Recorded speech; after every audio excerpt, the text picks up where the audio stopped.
Hello there everybody, I'm mrgameandpie, welcome back to Let's Play Kirby 64.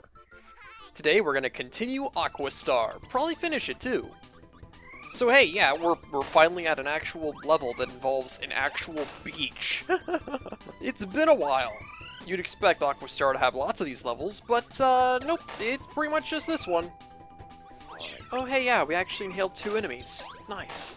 That, as usual, does give you a double star. Although, since you don't really shoot out stars in this game, you actually shoot out the enemy that you inhaled. So, firing off a double star is the only time that it actually looks like a star. Sort of. It's kind of a weird-looking star. But you could interpret it as a star still. I like all these little sand castles and the sand elephant slide there. It's really nice. This game is just, it's very aesthetically pleasing. No two areas look the same, which isn't something you can really say about most Kirby games, or even a lot of platformers in general, really. Typically, whenever playing a platform, there's going to be reused assets somewhere, and I think that the only time that really happens in this game is probably during cave segments. There are a lot of cave segments in this game. But that's about it as far as reuse assets go. Which, you know, for being the first 3D game in the series, that is not a bad, Oh, well, never mind, I was gonna get the cutter bomb and get the ninja star again, but, that fish had other plans. This level is being kind of stingy with its, copy abilities, though. I guess it has had a whole lot of sections where I could have, used enemies and, like, oh wait, I need that, don't I? Yeah, this requires cutter bomb, so I'm actually going to need to grab that guy. Fortunately, he's just in the previous room, and we can still go back, so let's get him real quick. Alright, so he's down there. Let's try to get a good distance away. Oh. This fish is going to be inconvenient, isn't he?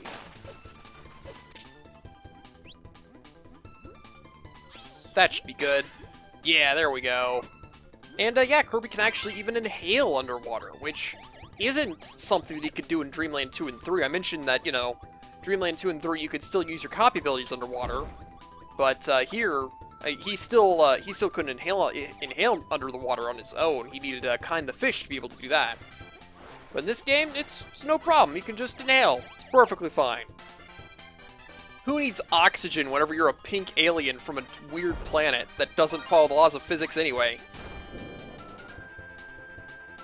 Yeah, this part has always looked really cool. I love that geyser down there. Although it is a little bit odd. I mean, it looks like it should be in here, so where's the water coming from? Like I said, whenever you're Kirby, you don't need to follow the laws of physics. Alright, and here's the other way that DD can help. I mentioned in the previous episode that each partner kind of has 2 different ways that they help. And the other way that DD helps is using his strong strength to either throw Kirby around or knock obstacles out of his way. It's more of a cutscene than anything else, but it's alright, I guess. Waddle Dee also had his moment of basically being a cutscene as well, with, you know, opening up various passageways and such. Aw man, there's a Galbo! Alright. So yeah, that was the big Kappa enemy. I bet he would have been dangerous if he actually got to attack. Oh yeah, it's this one. I'm actually going to need Cutter Stone to get in there. And I rather suspect that such an ability will not be appearing in this area. Cutter Stone is a pretty cool ability, so I certainly look forward to showing that off. But for now, such things are not possible.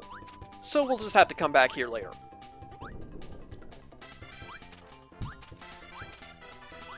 Yeah, the rolling logs from the previous level are back, and this time, instead of rolling down waterfalls, they're actually following regular old physics, and okay, I'm stuck. There we go. Yeah, don't get hit by those, because then you'll just start getting knocked around, and that is bad news. Oh no, I'm missing all the stars. Whatever will I do? Alright, so that's the end of that level. Ah, darn it. I missed it. Jumped too far. But, yeah, we're going straight back in there because we have another crystal shard to obtain. Alright, and we return. So, here's the stone cutter ability. It turns you into one of the mini animal friends from Dreamland 3. So, yeah, first of all, we need that ability to get through here, but we also need a special technique of this ability to get through here. So, each of the different animal friends you can transform into has different effects. Choo Choo here can jump, and that's actually all she can do. She can't even walk regularly.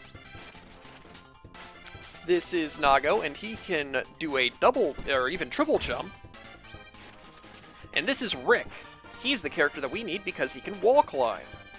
It's, you know, it's basically like a wall jump, a Mega Man X style wall jump. Where you just get jump, jump, jump, and jump, as long as you're up against a wall. Notably, Rick didn't have this ability in Dreamland 2, it was only in Dreamland 3 that he had it. Back whenever I was originally playing Kirby 64, I had only ever played Dreamland 2. It wasn't until long after that I would play Dreamland 3 for the first time.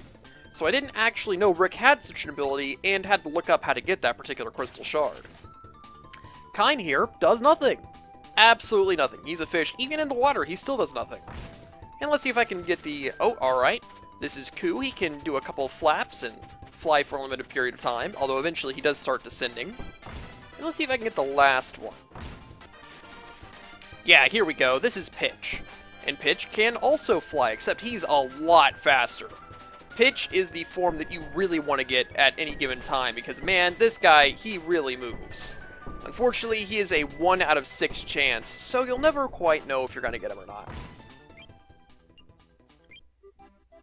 In any case, time for the final level of Aqua Star. And this is it, folks. This is the big underwater area that everybody has been expecting. Just gotta get past some giant torpedoes. Go. Yeah, the bomb ability is actually, it's still pretty good underwater. This is definitely one of the more awkward bomb abilities to use in the series. You can't really throw it as far while underwater. And honestly, I've never gotten really the hang of aiming this thing. But, you know, there are a lot of people who really like it, so I can certainly see why. And hey, yeah, we're having a bit of an underwater earthquake here. Stones falling from the sky. It's that classic D&D trope. Rocks fall, everyone dies. Let's get double bomb, shall we? Get those homing missiles. Oh, okay. Oh, there's a current here. That's why I was moving. I was thinking it's kind of odd how I was going forward whenever I was in the middle of eating something, but no. Currents tend to do that. They tend to move you around a little bit. I guess the missiles don't travel as far as they normally do underwater. That's okay, though. They travel as far as I need them to, anyway. And let's just get this guy right here. A lot of the enemies in this game aren't really that dangerous, but that's par for the course for the Kirby series, honestly. Oh, the Gordos can be a little bit tricky. And, of course, you can tell which way the current is blowing by the bubbles moving around. Oh, that's a spark guy. Or a guy that gives spark. Alright, here we go. Crystal Shard right up there. Just gotta be careful and stay near the ceiling.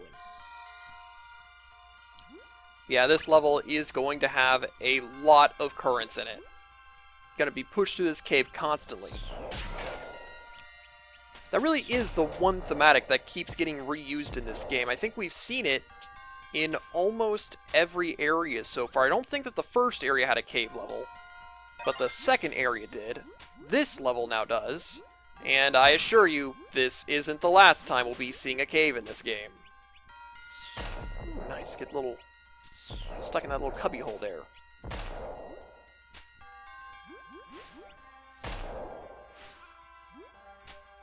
But yeah, this is mostly just a dodging segment here. weaving in and out of danger, slowing yourself down so that the danger can weave in and out of your position. And hey, check it out, it's one of the bomb fish enemies. He goes against the current, so we're going to have to meet up with him at various sections. Oh no, I couldn't move down fast enough.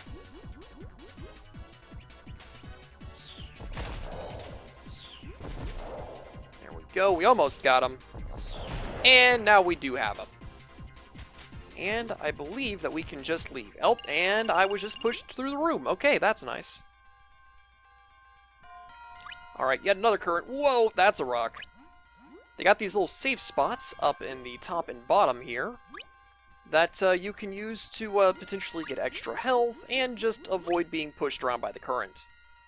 Correctly allow the Gordos to put themselves in an appropriate position before you pass by. Oh, okay. That was a rock, and that is a crystal shard. Of course, you can't just walk along the bottom. Thanks to the current, normally your walking speed underwater is really slow, but yeah, thanks to the current, it's not too bad. And I think we got all of the crystal shards in that level. Of course, this will tell us here in a moment. Yes, we did. All right. Onward to Acro. All right. So yeah, this is Acro, an orca. And this isn't the first time that Kirby's fought Acro. He was also a boss in Dreamland 3. Although there, he was quite a bit different. Oh my gosh. These missiles are not homing in appropriately. Whoa! Going into this boss with a little health probably wasn't the wisest decision. Even if it wasn't so much a decision, then it was a happenstance. Yeah, this first section is actually much like how Acro's second phase worked in Dreamland 3, with Acro swimming side to side and spitting out objects at you. Except here you're supposed to inhale the objects and spit them back at Acro, whereas in Dreamland 3, as previously mentioned, you couldn't normally inhale underwater. So your normal spinning attack would actually just launch the projectile straight back at him. But here, I mean, the Dreamland 3 had an initial section where Acro was fighting on the land before fighting underwater. Now, since we actually started fighting underwater, he gets a new section where we're fighting him vertically instead. Don't use the stone ability here. That's just asking for bad news. Because, yeah, that's an endless pit down there. And if you use the stone ability, you're going to fall into the endless pit. And that will kill you. As one might expect. Fortunately, Acro doesn't tend to attack all the way off to the side very often. You do need to watch out for any of the little exploding fish that might be, you know, above you. Like this one right here. But it's not too bad. Nope. Just stay close enough to the ground that you can actually hit Acro as he's moving around, and things won't be too bad. And there we go, Aqua Star is finished.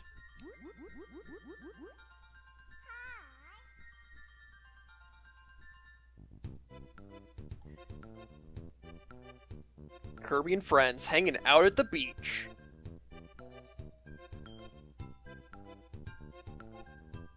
Yeah, that's right, Ocean, take that! No, they're probably just skipping the stones. I've never actually been able to manage to skip stones effectively. Although, you know, throwing a rock straight into a wave, that's not gonna work.